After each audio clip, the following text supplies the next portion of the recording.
Qu'est-ce qui se passe au juste entre la République démocratique du Congo et l'Angola? Et pourtant, ces deux pays sont considérés comme deux républiques sœurs, à tort ou à raison. Comprendre les expulsions massives des Congolais vivant en Angola. Messieurs et dames, je suis très heureux de vous retrouver dans le cadre de ces magazines Débat 24, les baromètres de la vie politique en République démocratique du Congo. Sur ces plateaux, je suis très heureux de retrouver M. Félicien Kindula. Il est le leader de la troisième voie et porte-parole des forces centristes indépendantes de la République, FC Onsigle. Merci d'être là. Merci pour votre invitation. Monsieur Foucault Kelemena, politologue de formation, porte-parole d'une grande plateforme électorale, Arc-en-Ciel, et concepteur de la politicosomie. La politicosomie, c'est la science politique par les baffes. Merci d'être là. Merci, monsieur le journaliste, pour l'invitation. Et Maître Gabin Doulendou va valablement représenter l'UNC, où il est porte-parole adjoint et membre du directoire politique. Merci d'être là, Maître. Merci beaucoup, John, et surtout merci pour l'invitation. À ma droite, monsieur Chambaloumé, il est le communicateur de la majorité présidentielle FCC et chargé des communications à l'Union des Congolais pour le progrès, ICP en sigle, les partis chers à son excellence Erifoudou. Merci d'être là. Merci, monsieur John, pour votre invitation. Et enfin, Maître Carlos Mpili, il est le manager de la clinique électorale. Merci d'être là. Merci. Monsieur Félicien Kindula, alors que nous sommes encore traumatisés, les plaies ne se sont pas encore cicatrisées à la suite des expulsions massives des Congolais vivant cette fois-là au Congo-Brazzaville. Voilà que Luanda, la République d'Angola voisine, vient d'expulser en espace d'une semaine plus de 200 000 Congolais dans des conditions inhumaines. Comment avez-vous compris cet état des choses? Merci pour votre question. D'abord, je vais dire que les dirigeants angolais ont une mémoire courte. Oui. L'exode que connaissent les Congolais aujourd'hui a commencé par eux. Les Congolais peut-être ont des comptes dans des centaines, mais ils ont été ici dans des millions. Oui, ils étaient en guerre pendant une vingtaine d'années. Les Congolais, c'est pour un petit temps, mais ils ont vécu ici comme chez eux. Ils ont eu des générations dans ce pays qui ont grandi et qui sont devenus des grands messieurs à partir du Congo. Ils ont étudié dans nos écoles. Ils ont vécu vraiment comme chez eux et ils n'avaient de problèmes avec personne. Aujourd'hui, on est en train de les instrumentaliser. Par qui? Mais par qui? Vous connaissez qui est à la base de la situation que nous vivons? Ce sont les multinationales, ce sont les Occidentaux qui sont en train de recoloniser l'Afrique et avec des petits roiteries que nous avons en Afrique qui n'ont aucune personnalité. Ils sont en train d'obéir à ces gens-là.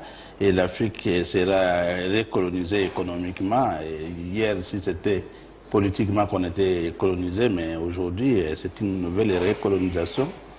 Bon, de toute façon, ce qui est arrivé est arrivé. Mais les Angolais doivent savoir que ce n'est pas la fin. Demain, ça peut être leur tour. Mais Luanda se justifie. Ce n'est pas seulement les Congolais qui sont ciblés. Cela fait partie d'une vaste opération de lutte contre l'immigration illégale ou clandestine. Mais les pays... Il ne faut pas que les Congolais se sentent victimisés pour rien.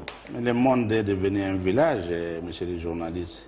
Si c'est tout le monde qui est chassé, on allait avoir des échos, qu'il y en a autant qui sont... Non, mais il s'est fait que c'est la communauté congolaise qui est plus nombreuse que toutes les autres. Oui, en Angola. C'est ce que nous disons.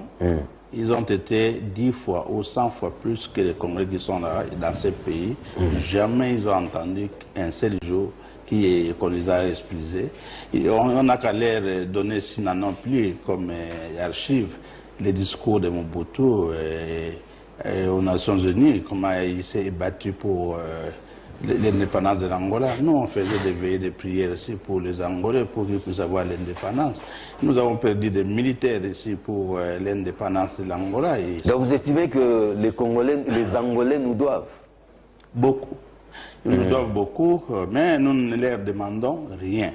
Mais ce qu'ils doivent comprendre, que ce qu'ils sont en train de faire aujourd'hui aux Congolais, on leur fera ça demain. Parce que ils sont en train d'exécuter le plan des Occidentaux. Les Occidentaux nous ont donné l'indépendance politique, si seulement on a eu l'indépendance politique en Afrique, mais on n'a jamais eu l'indépendance en réalité, parce que c'est eux toujours qui sont aux commandes. Ils sont en train de voir, maintenant, ce sont ceux qui ont des richesses qui vont souffrir, qui vont mourir comme les Congolais sont en train de mourir à cause de leurs richesses. Les Libyens sont en train d'emboîter le pas. Les Soudanais, vous les voyez, vous voyez l'Irak, vous voyez partout où il y a des richesses, la Syrie, partout il y a des richesses, les gens vont mourir, les gens vont souffrir. Si surtout, ces gens-là sont médiocres comme les Congolais, ils ne savent pas se défendre. Ici, chez nous, nous sommes en train de mourir à cause d'une classe politique, d'une élite qui est en train de courir derrière des postes, qui est en train de se battre pour leur vente. C'est ça qui nous tue. Parce que quand ces gens-là viennent, s'ils trouvent des collabos, des gens qui sont prêts à vendre leur pays, ils vont faire ce qu'ils vont faire. Mais s'ils arrivent quelque part, ils trouvent qu'il y a une résistance, les gens sont éveillés, les gens défendent leur patrie et tout ça, et ça ne passe pas aussi facilement. Mais nous avons eu ce malheur-là. Mais nous savons que si on y prend garde, l'Afrique en général, le Congo en particulier, nous allons perdre nos terres. Ces terres-là ne nous appartiendront plus. Donc les Occidentaux et leurs multinationales ont tous les moyens, ils ont tous les subterfuges pour trouver comment récupérer les richesses africaines. S'il faut tuer tout un pays, s'il faut massacrer tout un pays comme on est en train de le faire avec le Congo, ils sont prêts et ils le font au vu et au su de tout le monde. C'est un complot que nous sommes en train de vivre dans ce pays. Et les Angolais qui ne pensent pas que ça va s'arrêter chez nous, ils ont aussi des richesses comme nous. Quand on finit avec le Congo, ils passeront peut-être du côté de l'Angola. Merci, M. Félix. Et alors, les Africains ne peuvent pas devenir des animaux pour entretuer entre eux et pour faire souffrir leur peuple parce que les Occidentaux ont donné l'ordre, faites ceci, faites cela. Et c'est ça que nous sommes en train de vivre. Moi, je pense que le père de l'indépendance, les gens comme le Kwame Nkrumah qui avaient pensé que même Kadhafi, dernièrement, il avait voulu qu'il y ait des États-Unis d'Afrique, ils étaient sur la bonne voie. Tant que nous resterons chacun pour soi, Dieu pour nous tous, l'Afrique, nous ne pouvons plus compter sur nos richesses, nous ne pouvons plus compter sur la paix. Parce que ils se sont entretués avec la guerre, la dernière guerre, c'était de 1945, si j'ai bonne mémoire, 40-45, et ils ont dit non, plus jamais ça. On a créé l'Organisation des Nations Unies. Et aujourd'hui, chez eux, c'est calme, mais c'est maintenant l'Afrique qui paye les prix. On nous fait des guerres, on pousse des rois télé, des présidents à chasser cela, à faire créer la misère, rien que la misère en Afrique. Et nous n'avons personne pour nous défendre, parce que ces gens-là qu'on a mis dans des postes de présidents ou de quoi, ils défendent leurs postes, et ils sont là parce que si ils bougent, les Américains et plutôt les Occidentaux tuent ou les destituent. Merci. Et ils sont là, ils travaillent pour leur compte. Et nous souffrirons toujours tant qu'il n'y aura pas éveil patriotique, surtout avec des générations que nous avons aujourd'hui, la jeunesse que nous avons aujourd'hui, et que nous regrettons d'ailleurs quand nous voyons les jeunes gens dire « Oh non, les vieux ont beaucoup travaillé, maintenant c'est la jeunesse, aux élections et tout comme ça. » Mais nous avons la même jeunesse qui est là aux affaires, mais regardez dans toute l'Afrique, qu'est-ce qui marche? Mais ils sont toujours les Merci beaucoup, M. Félicien Kindoula, on vous a compris. Il faut qu'Ascoukelemena, au-delà des émotions, est-ce que l'Angola n'a-t-il pas les droits de reconduire à la frontière des personnes en séjour irrégulier sur son territoire? Oui, je crois que quand vous parlez d'au-delà des émotions, vous faites allusion à la litanie des papas Félicien qui vous présente une situation de manque de moralité de la part des Angolais, avec manque de solidarité africaine, de solidarité, de dimension des états d'âme. Ils sont des ingrats. Parce que c'est un père de famille, vous comprenez, un Africain de surcroît, qui pense qu'on est frère, on est amis, ça ne va pas se passer comme ça. Et pourtant, aujourd'hui, le monde évolue autrement. Le monde aujourd'hui évolue avec des théories. Des théories, ce sont des réflexions scientifiques, approuvées, testées, et on met ça en exergue pour donner une autre musique pour que les États vivent. Aujourd'hui, les paradigmes, parce que là, nous sommes dans un champ précis, c'est les relations internationales. Donc, les paradigmes, c'est une question d'intérêt entre États. Donc, la dimension affective de la moralisation des États, déjà, c'est outrepassé. Aujourd'hui, les États se regardent pour des raisons de survie de l'un ou de l'autre. Donc, vous êtes important de vivre à côté de moi si réellement je trouve que j'ai des intérêts à gagner. Mais si les États n'ont pas d'amis. Hein. Non. Ce sont des monstres froids qui n'ont que des intérêts. C'est pourquoi l'aspect d'état d'âme tombe depuis qu'ils ont décidé avec la réflexion mettant les paradigmes aujourd'hui intérêt. Donc il y a ou bien l'exploitation ou bien la coopération. Donc si vous ne passez pas par la coopération pour qu'il soit... Mais je me demande, Phocas Kukilemene, qu'attendent les autorités congolaises pour appliquer les principes de réciprocité? Voilà. Là... N'a-t-il pas des Angolais en séjour irrégulier en RDC? Non.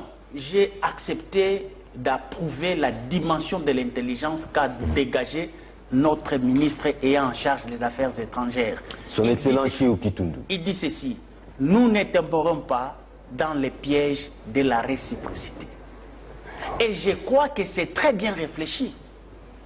Parce que il a compris, il n'était pas allé avec les états d'âme.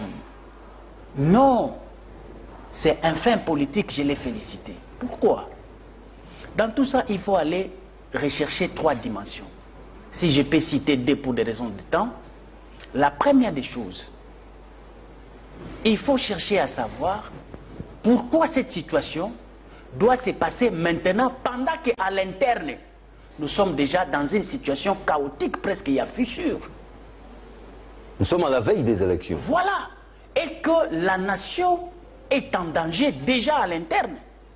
Et on nous amène, on nous tend un piège. Ce ne sont pas des infiltrés, là. C'est pourquoi je vous dis, j'ai estimé... Ces personnes doivent être identifiées. J'ai estimé intelligent cette réflexion pour dire que c'est un piège.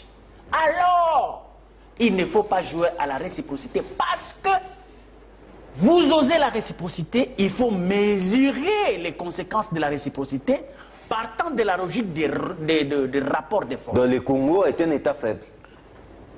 Moi, je ne vais pas aller dans des jugements, mais... Non, à demi-mot. Regardons des faits. Vous ne voulez pas qu'on engage un bras de fer avec l'Angola. Tu comprends un peu, ce n'est pas moi qui l'ai dit, c'est le ministre. Je crois qu'il est ministre d'État aussi. Non, vice-premier ministre. Vice-premier ministre du Congo, qui a toutes les données privilégiées pour prendre une décision de la réciprocité. Mais il vous dit, c'est un piège, nous n'allons pas risquer. Là, je l'approuve, parce que je constate, moi, ayant aussi mes lunettes politologiques, que ça doit réellement être un piège, parce qu'il a observé le comportement de l'Angola. Vous savez ce qu'est a coûté nos relations entre les 2 États partant de la logique de la crise congolaise face aux élections.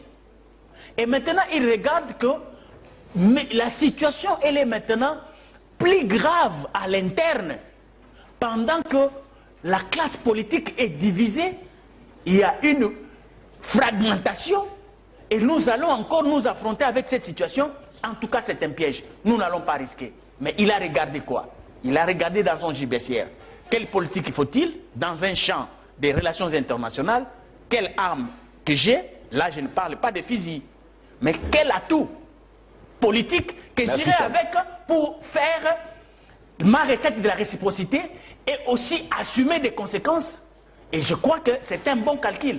Mais passant par ce que nous pouvons dire, vous devez comprendre une chose, que les immigrés que nous avons ici, ce sont nos frères et sœurs qui n'ont pas cherché l'immigration parce qu'ils ont trouvé qu'ils iraient survivre mieux en Angola. Moi, je pense que l'homme étant un animal qui a droit à la survie, il va n'importe où parce que là où il est, il sent que c'est mauvais. Il doit se déplacer. Ne vous trompez pas, ceux-là qui sont traqués là-bas, ils ne vivent pas mieux en Angola. Ils sont toujours dans la misère. Mais ici, ils ont voulu quand même faire un mouvement de courage pour déplacer là où vous êtes, même un ami. Ils ont tenté ailleurs. Voilà, il faut tenter ailleurs. Parce que même un micro, il s'enquiste quand il trouve que le milieu est déjà pollué. Chambaloumé reconduire les Congolais à la frontière en séjour irrégulier, ça peut se comprendre. Mais c'est le modus operandi qui pose problème. Pouvez-vous comprendre que les Congolais soient expulsés comme des bétails? Mais d'entrée de jeu, je compatis avec toutes ces familles, ces compatriotes qui subissent la loi de la Lyon, la loi qui repose sur des intérêts obscurs, malheureusement. Nous savons que l'Angola a toujours privilégié de bonnes relations avec... Jusque-là, il n'applique pas la loi du talion. Non, parce que, œil pour œil, dent pour dent, nous, jusque-là, nous sommes amorphes. Il n'y a que l'Angola qui... Ce n'est pas dans cette dimension-là. Ah, ok. Ce n'est pas dans cette dimension-là. C'est-à-dire, il y a eu une démarche de déstabilisation du Congo. Des Occidentaux qui passent par l'Angola, par les pays qui nous entourent, et qui aujourd'hui s'étonnent que le Congo soit encore debout. Tout cela tourne autour de nos richesses. Il ne faudrait pas que les Congolais soient naïfs. Il y a eu l'instrumentalisation ici, dans cette ville, des prélats catholiques. Qui pouvait s'attendre que des chefs religieux aussi respectueux que la Senko et consorts se rabaissent dans les bas étages pour finalement se lier ou s'aligner derrière une tranche de politiciens, opposition, même pas toute l'opposition, derrière certains individus. Nous avons gagné ces combats-là. Il y a eu l'instrumentalisation des Congolais contre les Congolais. Les tueries de Kamwina Sampo. Que les gens n'oublient pas. Tout ça, on a recherché à ce qu'il y ait explosion. Surtout après la révisitation de notre code minier. Écoutez, il s'enflamme de partout. Qu'est-ce que l'Angola a gagné? N'est-ce pas? En refoulant les compatriotes congolais. Aussi massivement. Vous avez dans les Hauts-Katanga, vous avez dans les Hauts-Lomami, vous avez au Kasaï, vous avez ici. Nous connaissons des Angolais. Oui, nous connaissons des Angolais. Des Angolais qui, eux, ont trouvé d'ailleurs mieux de vivre ici qu'en Angola. D'autres ont pris nos cartes. Et on les confond facilement aux Congolais. Tout à fait. Ils ont nos cartes d'électeurs. Ils deviennent électeurs ici, ils vivent ici, et tout. Ils ont donc renoncé à la nationalité angolaise. D'autres sont jusqu'aujourd'hui angolais parce que détenant des pièces angolaises. Alors, il ne faut pas que... Déjà, j'apprécie qu'autour de ce plateau, que tout le monde compatit. C'est une bonne chose parce qu'évidemment, selon qu'a dit le vice-premier ministre, ministre des Affaires étrangères, il dit, nous n'allons pas tomber dans les pièges de la réciprocité. Mais Kinshasa menace de saisir les instances internationales. Voilà. C'est en fait ça, la dimension avec laquelle la RDC a pris l'affaire. Nous avons convoqué le ministre, l'ambassadeur angolais ici. Il est parti, il a fui. Après, aujourd'hui, il est venu répondre. L'ambassadeur angolais, il est venu répondre.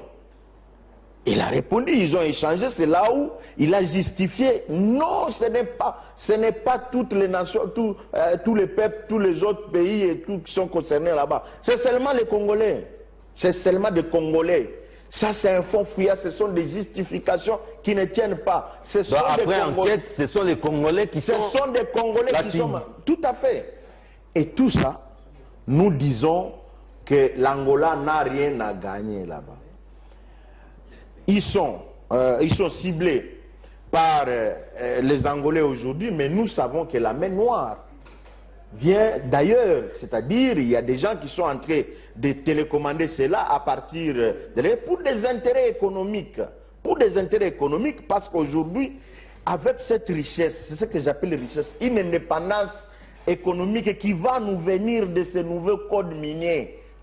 Je vous dis qu'il y a aujourd'hui des impérialistes qui ne dorment plus.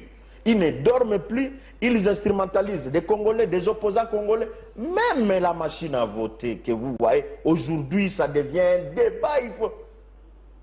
Pouvez-vous vous imaginer qu'à 2 mois, qu'à 1 mois, n'est-ce pas, de la campagne électorale, oui, que des gens continuent à s'élever contre la machine à voter? Il y a eu des élections en 2011, je vais finir, oui, il y a eu des élections en 2011. Après, le résultat a été contesté par un camp, n'est-ce pas? Il y a eu des élections en 2011, 2006, 2011, ça a été contesté. Vous pensez qu'avec la machine, qu'aujourd'hui, sans la machine à voter, les résultats ne seront pas contestés? Surtout pas une opposition qui aujourd'hui n'est pas prête pour les élections. Merci beaucoup. Maître Gabin Loulendou, dois-je rappeler que 2500 km² des frontières terrestres la plus longue d'Afrique séparent la République du Congo, la République démocratique du Congo et celle d'Angola. La porosité des frontières est évidente. Alors, maître, comment comprendre les dessous des cartes de ces brusques expulsions massives des Congolais vivant en Angola? Merci pour la question, mais je pense que certaines analyses sont biaisées parce qu'on pense qu'aujourd'hui on les a expulsés parce qu'il y a un agenda caché, mais ce n'est pas la première fois que l'Angola expulse nos compatriotes.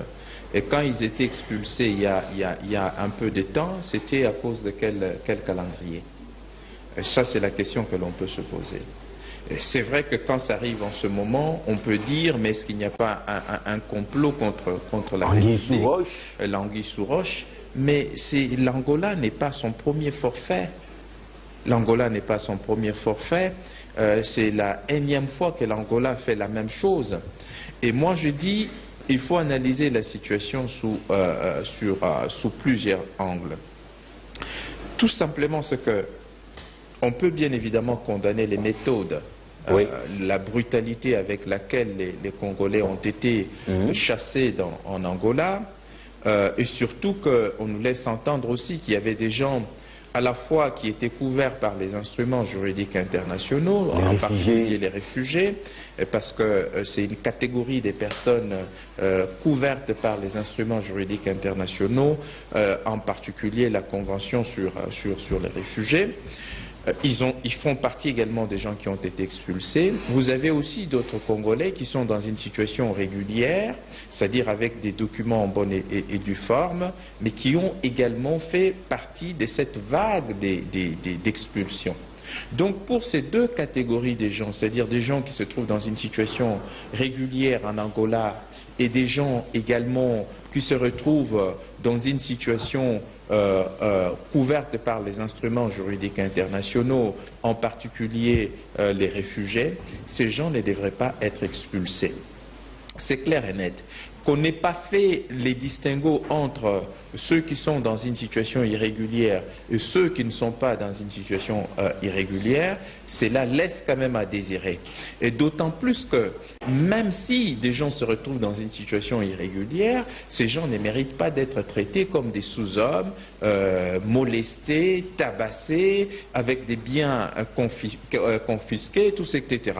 Donc, il y a eu quand même des violations de droits de l'homme qui ont été enregistrées dans ces cas d'espèce parce que justement, on a voulu expulser les Congolais. Donc, l'Angola est en droit d'expulser des gens qui ne se retrouvent pas dans une situation conforme à sa législation nationale, oui, mais l'Angola n'a pas le droit de molester des gens, de menacer des gens, de confisquer leurs biens parce qu'ils se retrouveraient dans une situation irrégulière, encore qu'on a fait l'amalgame, comme je venais de le dire, Il y a des situations des gens, les réfugiés. Les réfugiés ne peuvent pas être chassés pour un pays qu'ils ont fui. C'est pas possible. Deuxièmement, les gens qui sont dans une situation irrégulière par rapport à la législation nationale ne peuvent pas non plus être chassés. Déplorable que cela ait été fait et surtout accompagné d'une violence et de la confiscation des biens. Ça, c'est clair et net. Et ce que je voudrais aussi dire, c'est que beaucoup de gens font la confusion du principe de la réciprocité en droit international. Parce que le principe de la réciprocité, c'est que ce qui nous a été fait, on peut également les faire.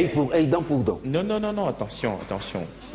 Mais la dimension liée aux droits de l'homme, c'est qu'il n'y a pas de principe de réciprocité lorsqu'un État a violé le droit de l'homme. Vous ne pouvez pas également violer le droit de l'homme au nom du principe de la réciprocité. Non, ce n'est pas possible.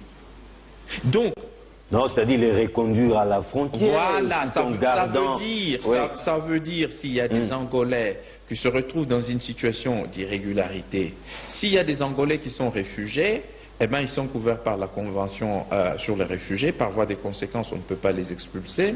S'il y a des Angolais en RDC qui sont dans une situation d'irrégularité par rapport aux instruments, à la législation nationale de notre pays, on ne peut pas les expulser. Mais des Angolais qui se retrouveraient dans une situation irrégulière par rapport à notre législation, on peut les expulser, mais pas en violant le droit qui leur sont reconnus en tant que des êtres humains. Je prends la dimension droit de l'homme. On n'a pas le droit de les violenter, on n'a pas le droit de confisquer leurs biens, parce que cette dimension de droit de l'homme, eh bien, la réciprocité n'est pas possible. Vous ne pouvez pas violer les droits de l'homme des citoyens d'un pays parce que ces pays auraient violé les droits de l'homme, etc. Cela n'est pas possible. Et Kinshasa compte saisir les instances internationales compétentes, une bonne démarche? Bon, mais c'est tout à fait légitime parce qu'en principe... C'est pas une façon de pleurnicher, ça. Mais je dis, avant d'évoquer la responsabilité étatique, je dis d'une façon générale, lorsque les citoyens sont mis à mal, l'État peut prendre la couverture de ses compatriotes en saisissant les instances internationales appropriées. En principe, ce que moi je peux bien recommander en pareille circonstance, c'est de dire, d'abord sur le plan interne, identifier d'abord tous ces Congolais qui ont été violentés, dont les biens ont été confisqués, etc. Saisir les tribunaux angolais pour que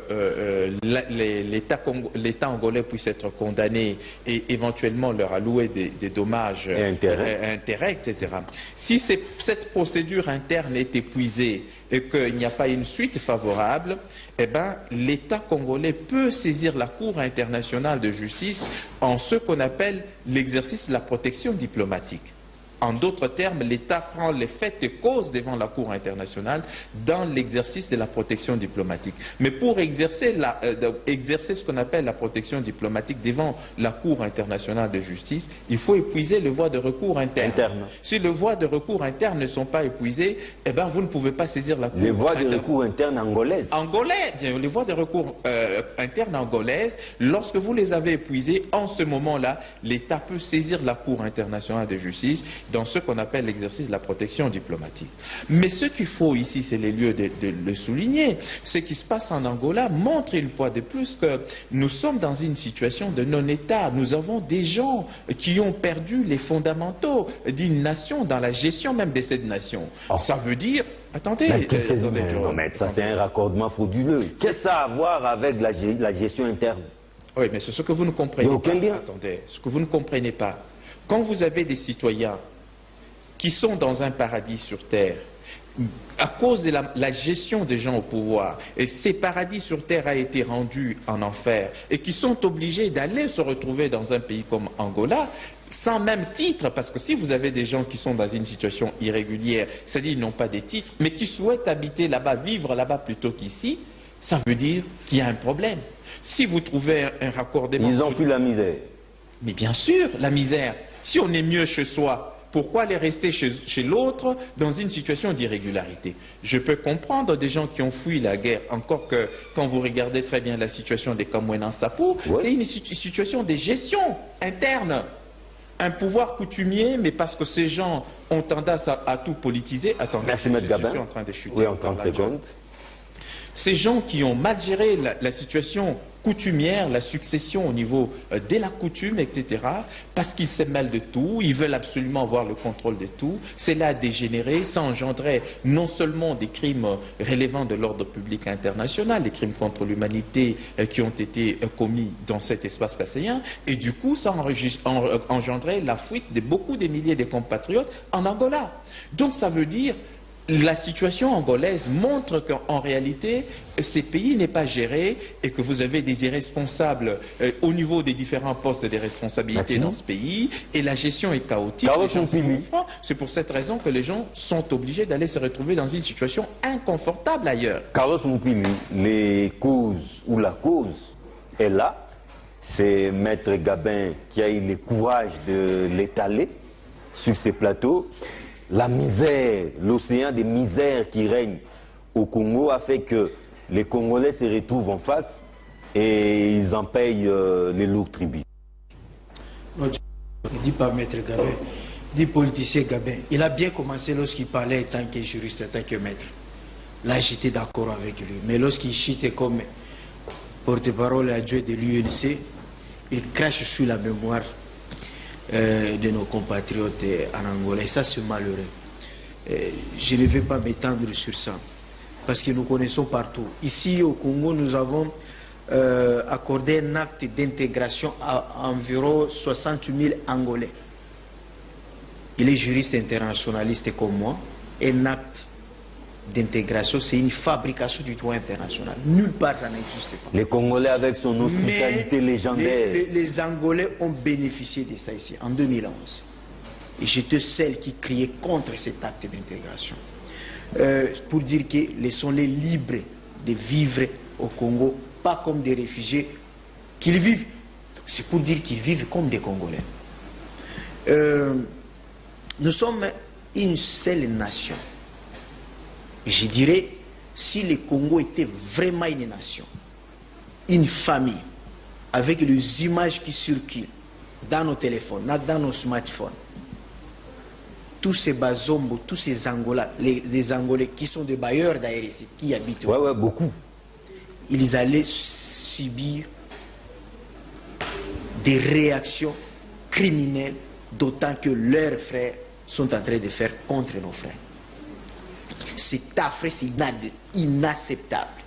Et à ma qualité de défenseur des droits de l'homme, je n'admets pas qu'un politicien puisse récupérer de ça. Le modus operandi a été c'est inadmissible. Nous accusons chaque jour le président. Mais pourquoi cette brutalité?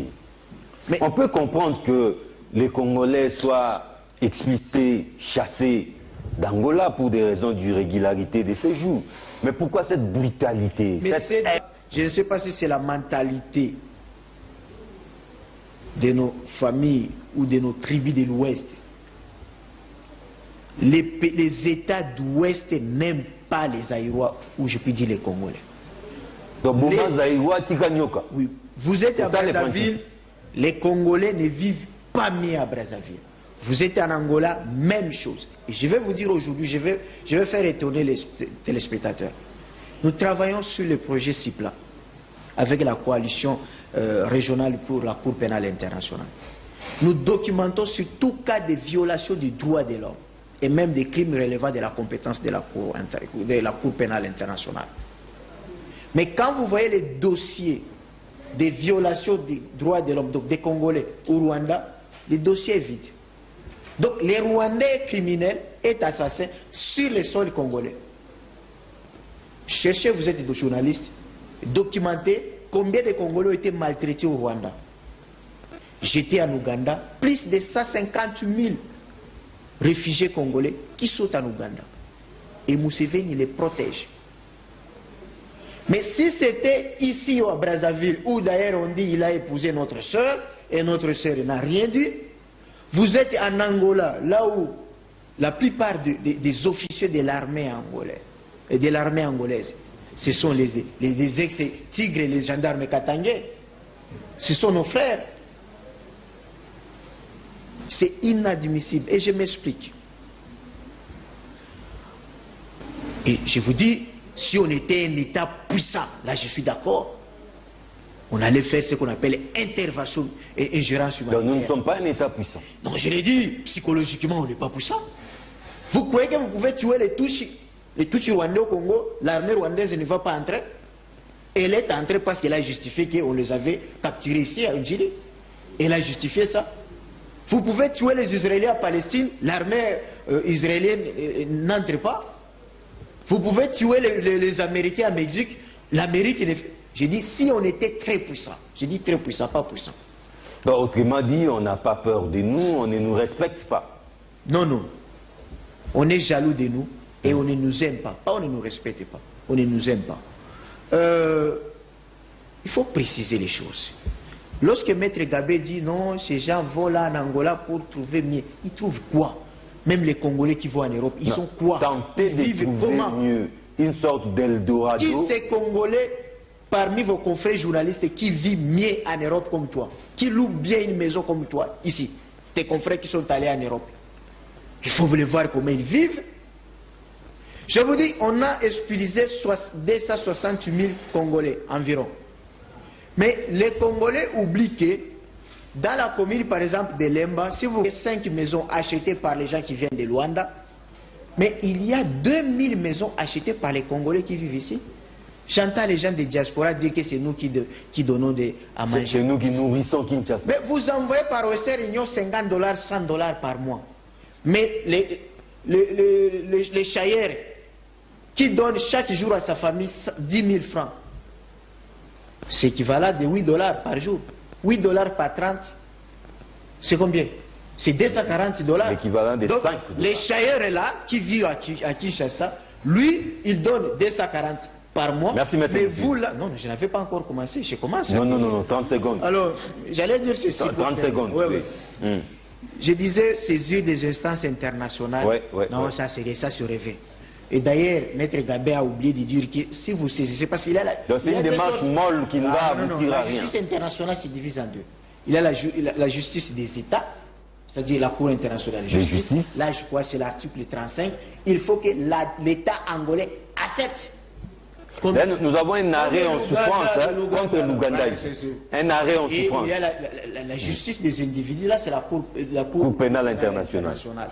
Mais je chute pour dire que, et pour préciser des concepts, ici, est-ce qu'il s'agit aussi des expulsions? Parce qu'il y a 3 concepts. Il y a le refoulement.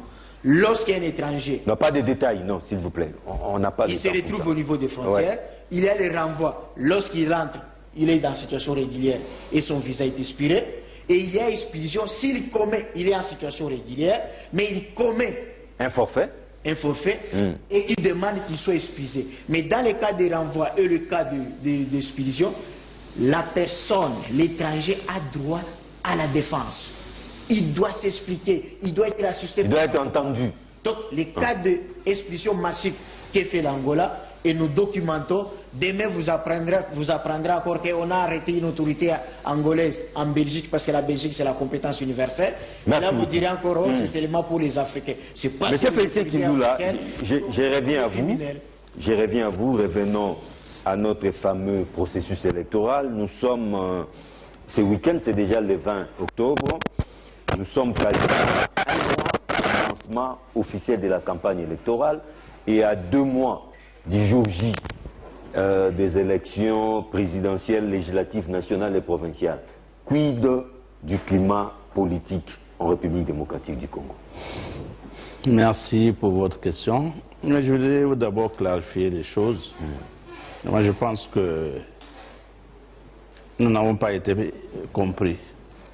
Si aujourd'hui nous sommes dans cette situation, c'est-à-dire des Congos déstabilisés, les Congos une sorte de non-État, j'étais en train de dire que tout ça c'est à cause des multinationales et des Occidentaux qui ont voulu que ces pays, ces grands pays soient dans cette situation-là. Alors, mais quand un pays est dans cette situation, comment voulez-vous que beaucoup de gens ne fuient pas la misère, ne fuient pas les tracasseries, ne fuient pas la mort? Les gens doivent fuir. Quand chaque jour à Béni, on doit venir tuer les gens comme on veut. plus de 2000 personnes tuées en 4 ans, dans une ville, dans un coin comme Beni. Tout le monde a le cœur de dire non, moi je reste ici. Mais les gens vont fuir. Ils ont des pays frontaliers où ils vont partir, où ils vont vivre en paix. Ils vont partir au Rwanda par exemple. Et ils vivront en paix. Mais qui nous tue? Juste aujourd'hui, ceux qui tuent à Bénin, on les appelle les présumés. Un enfant m'a demandé, papa, les présumés là, c'est de quel pays? Il lui pensait que c'est le nom d'un peuple, de ces ressortissants. Ils sont que des présumés. Mais c'est un complot monté depuis longtemps contre le peuple congolais et la nation congolaise. Au Rwanda, 800 000 personnes tuées, on a dit génocide. Au Congo, plus de 10 millions aujourd'hui, si on compte bien, il n'y a aucun problème. Et les gens sont à l'aise et disent non, nous sommes chez nous, nous ne sommes plus chez nous, papa. On va aller aux élections. Pourquoi faire avec ces élections? Les élections, c'est pour donner un mandat aux dirigeants, soit qui ont bien fait, qui doivent continuer à le faire. Mais c'est déjà l'avant-veille de ces élections. Vous estimez que le climat politique est propice aux bonnes élections? Soit qui ont mal fait et il faut les remplacer par les autres. Mais moi, je vous dis que dans ces pays-ci, on ne devait même pas penser à ça. Aux élections? Mais ça ne viendra jamais des élections que le peuple congolais attend. Nous pouvons aller aux élections demain. Oui. Nous n'aurons jamais les résultats escomptés. Comment? Quand un pays est entre les mains des Occidentaux, quand ils ont créé le climat que nous vivons aujourd'hui, ce n'est pas pour les élections qui vont changer ça. Donc le climat est délétère, d'après vous? Ce n'est pas les élections qui vont changer la situation que nous vivons aujourd'hui au Congo. Aujourd'hui, c'est le peuple congolais devait s'élever contre les Occidentaux et leurs collaborateurs qui sont ici, qui ont mis ce pays à feu et à sang, qui ont déstabilisé notre pays. Mais les élections, ça va nous apporter quoi? Donc ça ne sert à rien qu'on Je vous dis que ça ne sert à rien. Si vous ne me croyez pas, nous allons aller aux élections le 23 décembre, mais après les élections, ça sera comme avant les élections. Ah, là, vous devenez un prophète des malheurs. Parce que ça ne dépend pas du Congolais, ça dépend de son maître qui est à Washington, qui est à Paris, qui est, je ne sais pas, à Londres, qui décide de ce que ça doit être ici dans notre pays. Ça, il faut que nous soyons sincères. Mais ça, c'est de l'agitation, oui, non, alors aux élections. C'est comme si on n'a pas de l'intelligence pour comprendre d'où vient notre malheur. Donc aller aux élections devient cosmétique. Mais ça ne va résoudre aucun problème. Ça ne va résoudre aucun problème. Mais le problème sera résolu le jour où le Congolais comprendra pour dire non. Nous avons eu l'indépendance, mais nous ne jouissons pas de cette indépendance. Nous disons non à ces gens-là qui sont des balkanisés et qui sont en train de balkaniser notre pays, qui sont en train de déstabiliser le Congo, qui sont en train de nous faire souffrir, qui sont en train de nous tuer. Ces jours-là, quand ces gens-là vont comprendre que nous sommes éveillés, alors ils vont essayer un peu de se retirer, même s'ils ne se retirent pas totalement, mais ils vont un peu lâcher prise. Et à ce moment-là, quand nous organisons des élections, alors ça sera des bonnes élections et ces élections peuvent apporter quelque chose. Monsieur Phocas Roukédémena, à l'avant-veille des élections, faites-nous un bulletin météorologique politique de la République démocratique du Congo. Ok, merci. Je vais rebondir rapidement sur ce qui a été déjà dit ici, mais cela paraît important que nous puissions compléter. Je voulais faire savoir pourquoi d'abord le ministre a considéré que c'était une provocation et qu'on ne pouvait pas céder, tomber sur ces pièges. Parce que, il faut comprendre que c'est une opération de grande envergure qui nécessite du temps matériel, qui nécessite le moyen financier, le moyen humain et le moyen matériel. Donc ce n'est pas une opération de facilité qu'on peut accepter aujourd'hui et commencer au tic au tac. Il faut mobiliser les moyens, un budget consistant, il faut mettre les agents. Alors que nous focalisons tous les moyens pour les élections, donc, ça c'est de la distraction. Ça c'est de la provocation pour rien et qu'on ne peut pas céder à cette réciprocité. C'est pourquoi j'ai dit que c'était une communication intelligente. Et aussi il faut savoir que l'Angola est en train de travailler pour cesser d'être un État anarchique comme les Congo. C'est pourquoi dans cette lutte de l'immigration illégale et aussi il faut faire mention de cet élément, l'Angola est en train de lutter pour l'économie dollarisée. Parce que ce sont des étrangers, les Libanais, les Sénégalais, les Congolais, ils ramènent les dollars sur le terrain pour faire les achats des minéraux tels que les diamants, et cela dérange aussi. Non, ce sont des non, laissez-les s'exprimer, Carlos Moupil. C'est ça l'information que nous donnons, parce qu'ils ont justifié leurs actions. Et quand vous regardez dans la traque, vous comprendrez qu'ils sont en train de prendre des gens et de l'argent en dollars. Or, ce qui est interdit. Non, ils ravissent tout. Ils ravissent tout. Voilà, et c'est ça la réalité. Mais moi, je crois qu'il faut quand même que chaque État moderne doit mettre de l'ordre, mais en respectant aussi l'aspect. Il faut d'abord balayer sa cour avant de voir la cour du voisin. Parce qu'aujourd'hui, on est en train de quitter, les États sont en train de quitter l'état de nature pour devenir d'état de droit.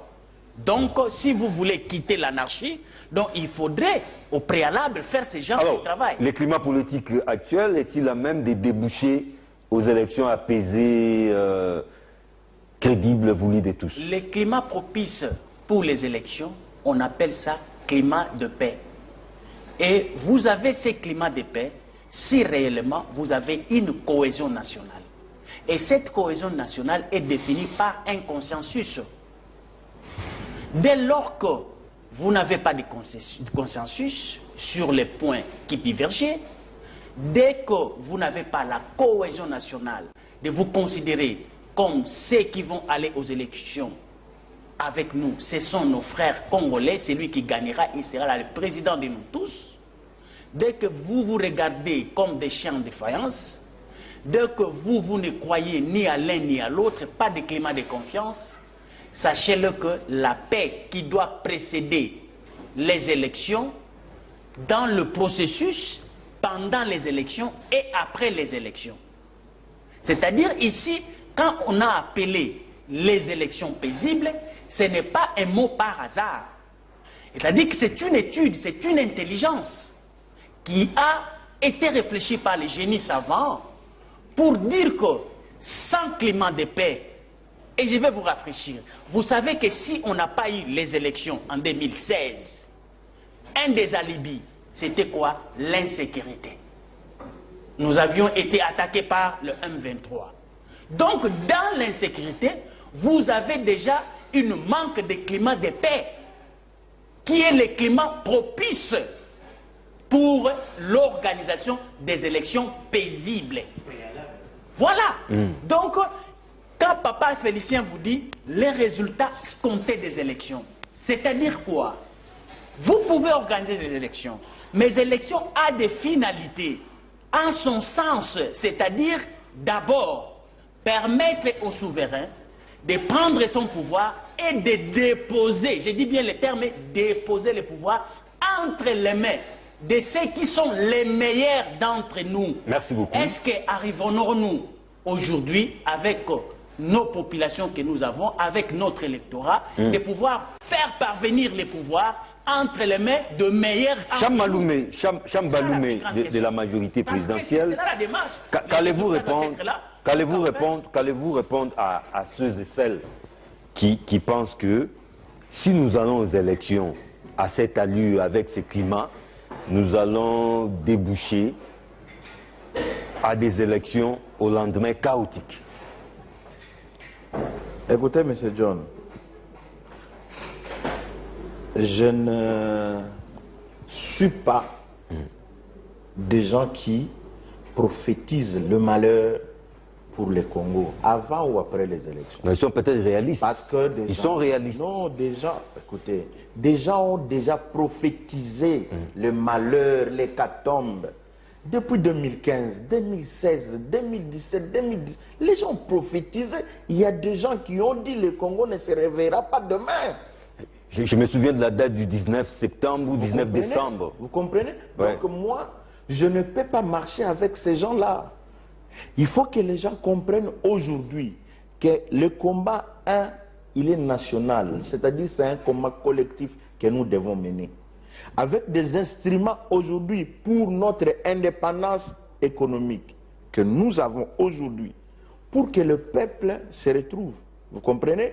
Nous ne serons jamais calmes. Et donc, ce sont de prophétiser le malheur après les élections. Il y aura prestation de serment.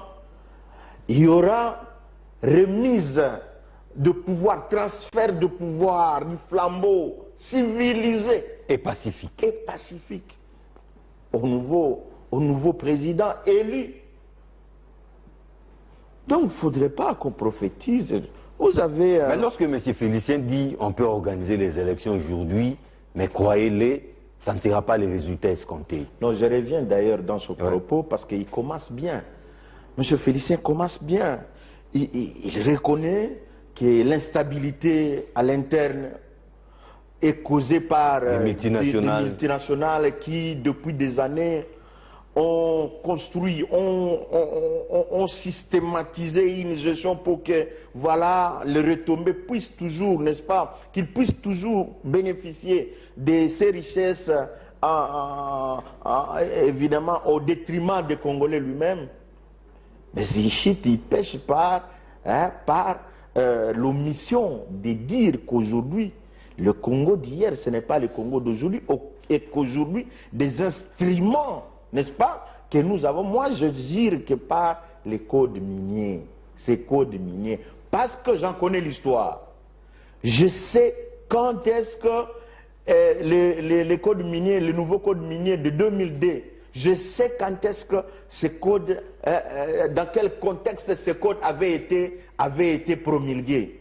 Les codes qui viennent d'être révisés. Je sais aussi aujourd'hui dans quel contexte le nouveau code vient d'être révisé, et donc nous disons que c'est un atout. Parce que tenez, aujourd'hui il y a des industries, que ce soit aux États-Unis, que ce soit en France, que ce soit à Londres, des industries dans les fers, des industries dans l'armement, des industries même dans le vitre. Il y a des industries qui ne peuvent pas aujourd'hui survivre s'ils ne reçoivent pas notre minerai ici. Il y a aujourd'hui une machine, parce qu'évidemment, le multinational commence à produire en Chine, mais il y a en Chine, la Chine aujourd'hui, s'ils n'ont pas le cobalt congolais et le cuivre congolais, mais écoutez, tout va stopper. Donc il faut qu'aujourd'hui que les gens comprennent que c'est un combat collectif et qu'il n'est plus question que des Congolais soient instrumentalisés pour que demain il y ait l'hécatombe. Il n'y en aura pas. Le Congo est debout. Il est compté aujourd'hui parmi les États forts qu'on ne se voit pas la face.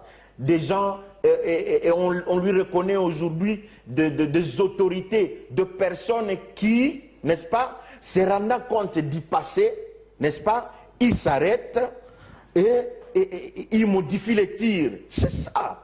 Parce que nous voyons dans notre passé, nous disons non, nous devons faire ceci parce que le peuple doit finalement bénéficier de sa richesse.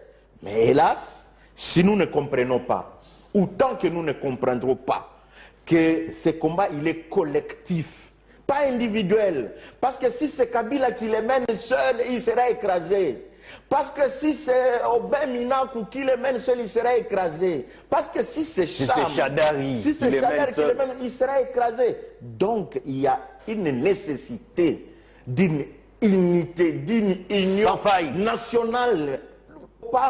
Faut pas que les gens aujourd'hui pensent que si le Congo disparaissait après le 23 décembre, alors ils survivront. Non. Évidemment, si le Congo disparaît, il disparaît avec nous tous.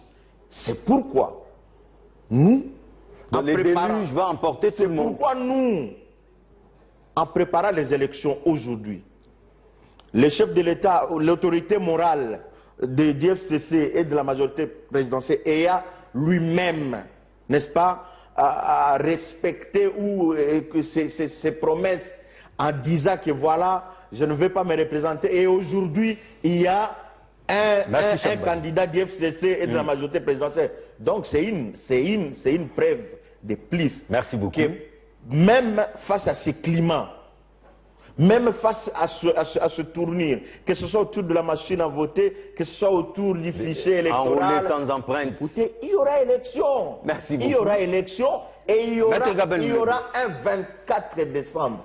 Un 25, on fête Noël et on le ciel ne va pas nous tomber sur la tête. Parce qu'on devra continuer. Peut-on se contenter, je dirais même peut-on compter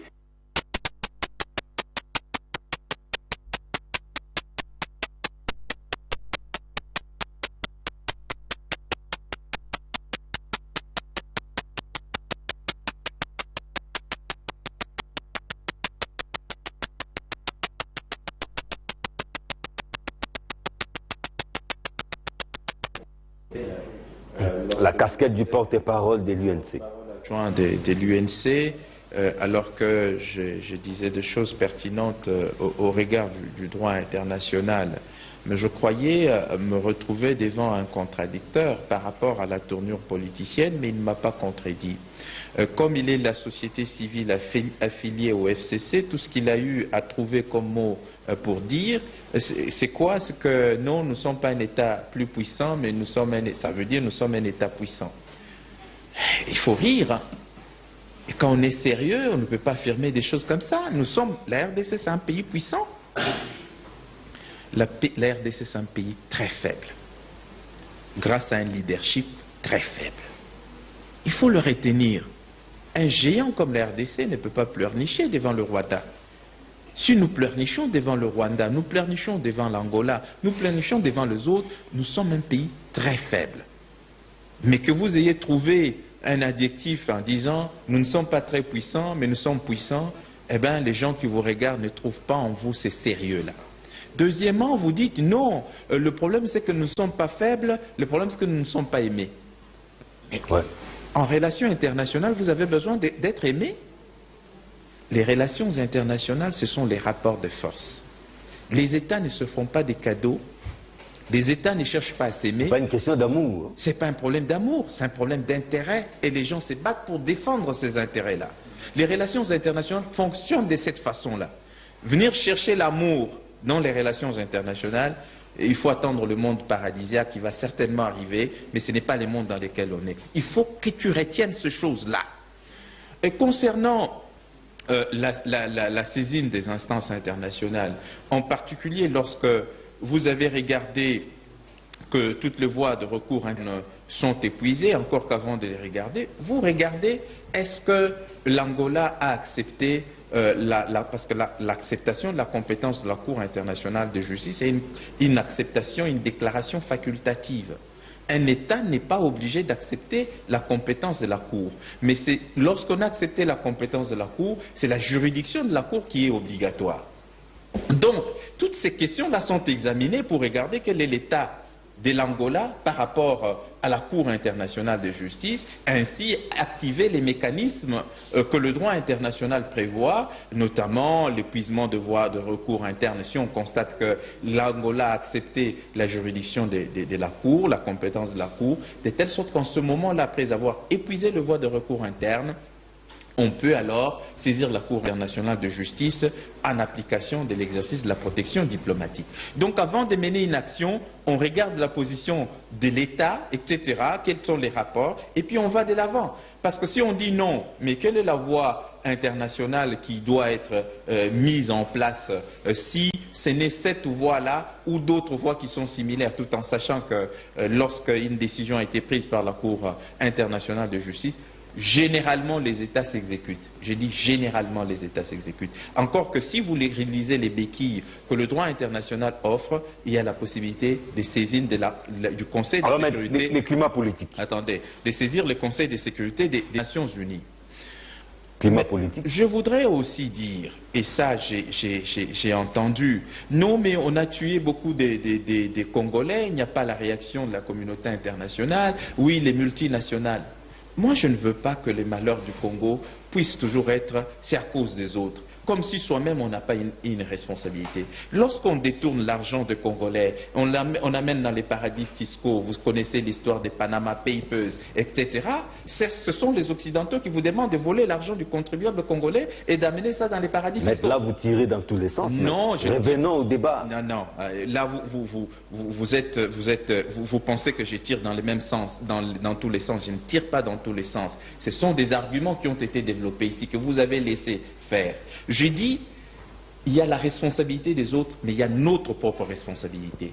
Lorsqu'on vole l'argent de l'État et qu'on ne sait pas négocier sur le plan des relations internationales, c'est la faiblesse de l'État. Le Rwanda est petit, mais le Rwanda sait bien évidemment négocier dans les relations internationales. C'est ainsi que le Rwanda obtient beaucoup de choses que nous ne pouvons pas obtenir. Alors, maître, en une minute, le climat politique. Attendez, que nous ne pouvons pas obtenir.